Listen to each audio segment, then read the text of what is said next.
what would you say to people who, would like to be more inclusive, aren't sure how to do it, have fears? I always think we fear what we don't know, and that's the block to a lot of what we need to accomplish in life. What suggestions would you give? You've all now been in inclusive films, and what suggestions would you give to people who are have some reservations or concerns or fears of doing it? What's your dream job? That's what I always ask. What would be your dream job for you to have in next year or 5 years or next week? What if you could do those two things? What people can do, like you said, I say like people fear like things that are different, and I feel like you just have to kind of really open yourself up. Once you do that, I feel like it won't click, but you'll be more sensible to it, I guess. And I don't know, I've always been like this, so I don't know, kind of just. I like to tell stories as someone who, I don't know, is different, whether it's like my race or sexual orientation or whatever. I feel like I need to be inclusive, and that's what I want to give to other younger kids, to know that it's okay to be different, regardless of what your disability is or where you come from. So I think if people wonder what they can do, just open your eyes and talk to people that are different than you. I believe in defining yourself, and when you define yourself and you set forward what it is that you want to do, whether you're a person with a disability or a person without a disability, define exactly who it is that you believe that you are, and don't go along with what people tell you that you can do. And when we are inclusive and we show people of all types and their abilities, just existing, just being people, being the diverse, wonderful people that we are, without having to look at this, look at this, look at this, look at this. Just show people in the real world, because we're all the same. Some people's things show, some people's things don't show, but we all got a thing. So it's about embracing your thing and then just doing the best that you can with what you have. Great question. I was inspired to do this because I attended the Media Access Awards, and I remember Nick being on the stage speaking, and I thought, I want to participate in this. And what was great about that award show was the guys who did Beauty and the Beast happened to be there, and they got an award. Cut to maybe a month later, I was attending an event, a friend of mine's a publicist, and the people from Beauty and the Beast were there. And it was their first time attending the Media Access Awards. And I remember the writer said to me, after attending that award show, he's going to make sure every film he does subsequently has people who are disabled and that are inclusive. And he and I, it was an amazing experience. So I would like to say, for my future, I always want to work with as many talented people as possible, many across all races, religions, whatever, doesn't matter. Just working with creative people and giving people an opportunity, because I feel in 2018, it's not acceptable for people with disabilities, and I don't even want to call them disabilities, not to be in the entertainment community. It's just not acceptable anymore. And I think we as artists have to just open up and embrace, and I like what Pavar said is, technology is great. Make your own film, tell your story, because there's so many different platforms where it can be seen and expressed. What I wanted to say was when we were all at UTA, there was an agent who said that that there's more that casting someone with a disability is considered more of a risk in film because of the money versus TV, and I don't know, that just really bothered me. So I wanted to mention that. And I know there's a financial risk, but I would say to the filmmakers or to the executives to do the right thing and include everybody. Something that I was talking with Carl about when we were making this challenge was I was watching a YouTube video about some guy who was deaf, and he was talking about how it's very offensive to him when they cast people who are not deaf to play, to do sign language and everything. There's hardly any roles for deaf actors, and then finally there's a character who is deaf, and then they don't hire him. And so I would talk to I would tell the executives to consider that, because I don't think that's something that they realize. And that's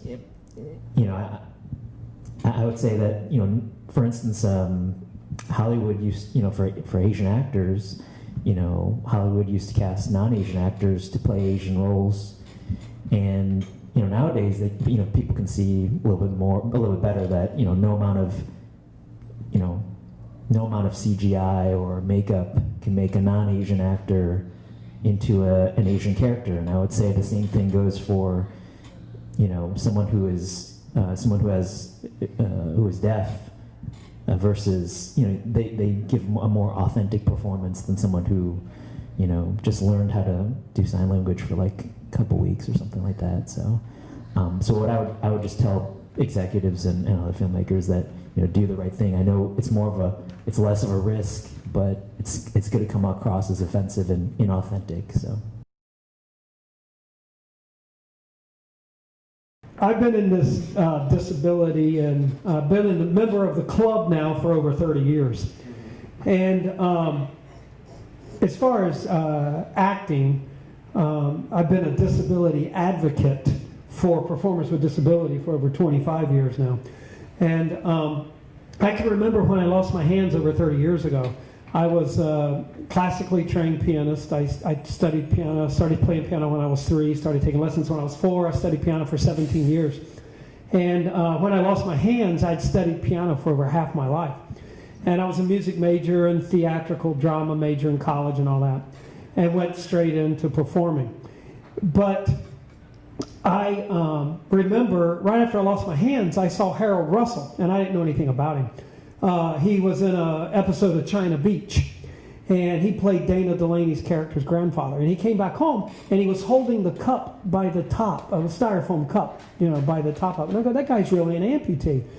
And he's an old guy, and back then I was a young guy. And I'm going, there's going to be great roles, tons of roles for me. I'll have a niche as an double amputee actor. And there's an interesting story that in 1946, when they finished filming The Best Years of Our Lives, Harold Russell starred in The Best Years of Our Lives, it was a story about 4 guys coming back from war and how they dealt with it and the things they went back and how war affected them for what was unknown then as PTSD and different things. And Harold was a double amputee, and how people wanted to do things for him, and he just wanted to do things on his own and do things for himself. And he won an Oscar for Best Supporting Actor. But the Academy was so afraid that he wouldn't win that they created a special Oscar for him. And so he's the only man in history to ever win 2 Oscars for the same role. But when he was leaving the studio, and when they were finishing up filming in 1946, I can't remember the big director's name, but he was leaving. He said, son, come over here. I need to tell you something. He said, this acting thing for a guy with no hands is just a fluke. He goes, you need to go out and get a real job. And 70 years later, in 2017, 2018, 1947, 48, when he left, it's still the same thing. But I don't think that just because a character is in a wheelchair that he should be played by an actor in a wheelchair. By all means, the best actor should always get the job. All it takes is one bad performance to completely ruin a project. And if it's a film, a multi-million-dollar film or a TV show, it's not as bad. But the reverse is very much 100% true. If I only get to audition for characters that are missing arms, they're very rarely written for a guy that's missing both arms. And that's the only parts I get called in for. Now, I've been called in for guys in wheelchairs, I've been called in for guys missing arms.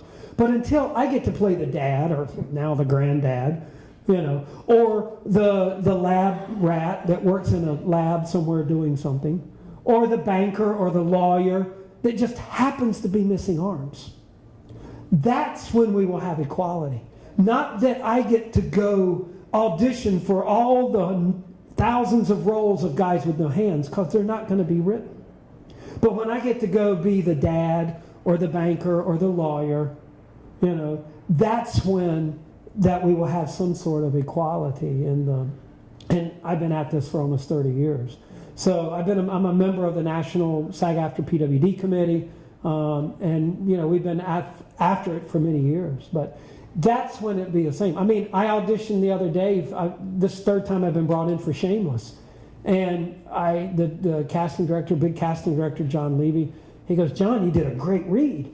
I go, "All right, this is cool. This is the third time they've seen me. I've auditioned in 3 different seasons. And it's just a guy sitting at a bar, But he had a bunch of lines, and it might be recurring. I'm going, this is so cool, but didn't get it. I'm sure to go to some other actor with both hands. What do you do in real life? You told me at the UTA event that you like scuba instructor. Well, this is what I've done my whole life. I've only been an actor and a singer my whole life, but I'm also a scuba instructor. I'm the first ever double amputee to become a scuba instructor in the world.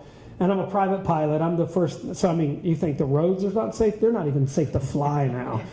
I fly airplanes with no hands, But you can't get cast faking that. Right. When you I do it can't for get real. cast faking it, and I do it for real. So I remember there was a TV show, and I was up for this big role and got called back and everything. It was about a woman who was the first woman heart surgeon or heart transplant surgeon or something, heart to heart or something. And they called me in to work a heart-lung machine, okay? Yeah. To be the tech. The tech. And the reason they told me I couldn't do it was because they didn't think somebody with no hands could do it. Well, first thing, the machine's all push button, and it's make-believe. Yeah, exactly. Right. It's make-believe. But that's why they told me I couldn't do the role. Wow. So, yeah.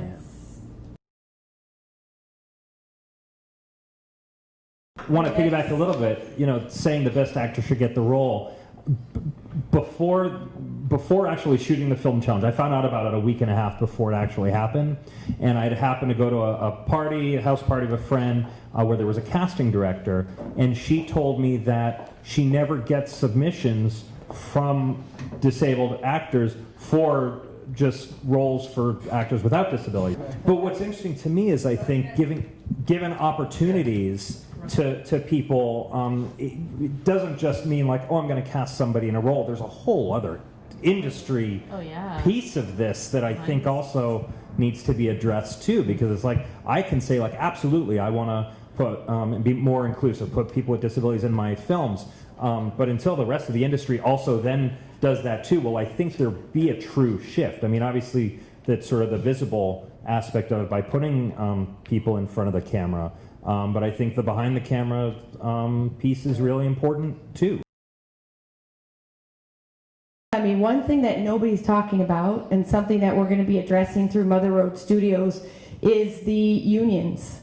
But you cannot work on a TV show or film if it's union, which most of them are that are network or without being in the union. And I think we need to look at either creating legislation or having some sort of maybe internships. I know there is a school in West Hollywood that actually people can go to learn behind the scene trades.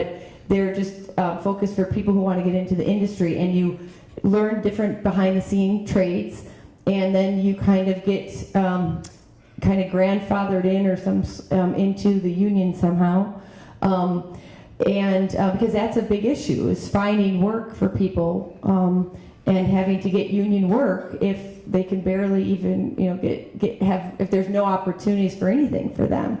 So that's a conversation I hope we start looking at with unions and saying, hey, because it is for a lot of people, it is just more challenging even to go on an audition. I know a lot of friends that have physical challenges and that are in wheelchairs that need a lot of support in order just to get themselves out of their bed in their home in the morning. And so, they've talked a lot about auditions and how it's really hard to get ready to go on an audition for them. But if we start to create a different environment and start to look at what do we need to create the opportunities, to increase the opportunities. One quick question is: any non-union actor can work on a union film or television show, and it used to be Taft-Hartley, and even now they're not upholding the Taft-Hartley law as much as they used to. But that's for acting, though. I'm talking about grip or prop department or wardrobe. IOTC is a lot different. They're a whole different animal. But usually, anything under $1 million, IOTC doesn't, you can use union or non-union crew. And then it's just a matter of getting the experience. And I understand that behind the scenes as well. This year on my film, with Gia and Dragon, I only had 3 cast members, but I had 25 crew members. It was the largest. I mean, we had 3 camera units going at one time, and it was crazy. But I had all these people wanting to volunteer, and so when they found out, then CNN, they sent a cameraman to follow us, and they did a story behind the scenes on us and all this kind of stuff. So one thing I did was, from one of my previous films, and Shannon was in my film last year, and I called her, but she was already in the film, I heard. But anyway, I asked another actress that was in my film, and Kaylee was in the film last year, and she came and worked crew. So I had her do basically like second AC, second assistant camera, where she always did the slate. And we taught her how to do the slate. She did the slate, but I knew she would always be in front of the camera, and I knew she'd always be in front of the behind-the-scenes things when the CNN guy was filming, because everybody wants to see the marker slate. That's a classic behind the scenes. So I wanted her to do that role, and I told her mom, I said, I'm specifically wanting her to do this, because I want to exploit your child's disability. But I wanted to show that people behind the scenes could work with disabilities just as easily. Yeah, and that's what Leachman, that's what the film strand that we're doing here, that's what we're doing, is teaching everybody, and like I said, there's a wide range of challenges and support levels that these kids have. Some completely do not speak at all with words, and some are very verbal, some are very independent, and some need more support. But they all get a chance to learn in front of and behind the camera, because it is opportunities to create skills. And so us, creating films, and even if it's just, I would say to people, just start filming and using an all-inclusive crew and cast, like you had mentioned, is just start, anybody can make a film nowadays. You don't need thousands of dollars. You can just start doing it. And that's the beauty of, I think, what we need to start to piggyback on. At the end of the day, what connects all of us is our emotions. So it doesn't matter what challenges we have or don't have, we're all going to feel joy and love and anger and sadness and jealousy. And so when we tell stories and we tap into the emotions of what people do, and that's why we so resonate with film and television. It's a medium that expresses emotions that we all can relate to. So it's a way for us all to have and show the shared human experience. That's what it is. And everything, I'm a firm believer that everything happens for a reason. And I do believe that this time there's a lot of things happening now, and even just all of us being here and everything that's occurred to get us here, there is a bigger picture. And I think we just keep aligning ourselves with people who believe the same way we do. And I have hope for our younger generation, because they just seem to get it easier. And so, coming us older, older folks, but our generations were different. We were not as inclusive. And so I look to younger generations. You guys have a lot already that you don't have to go up against. But us older people, we need to then support them and work together, and everybody, doesn't matter age, ability, ethnicity, gender, we all have something to bring to the table. And we should not feel inferior because somebody is better at something than us. We should actually support them and build them up and make them, help them however we can, because there's something that we're also good at, and when we both have something that we're good at and we do it together, that's when amazing things can occur. How about a So, big round of applause thank you for all the panelists? for everybody, all the panelists and our audience. Thank you. Yeah, we'll put a clap back. Yeah, but thank you again, so, for everything. All right, and if anybody, I didn't want to cut anybody off, but if anybody was dying to say something that they really want to be heard, please do. If you have anything, I mean, we covered a lot, but I also want to make sure everybody. A group picture, yes, we need a group picture. So thank you, JT. He's doing incredible work, the teacher here at Leachman. No, really, but I mean, you're doing, but just the work that you're doing, and encourage people to come to Leachman and check out how he is teaching it to people that need a lot more support.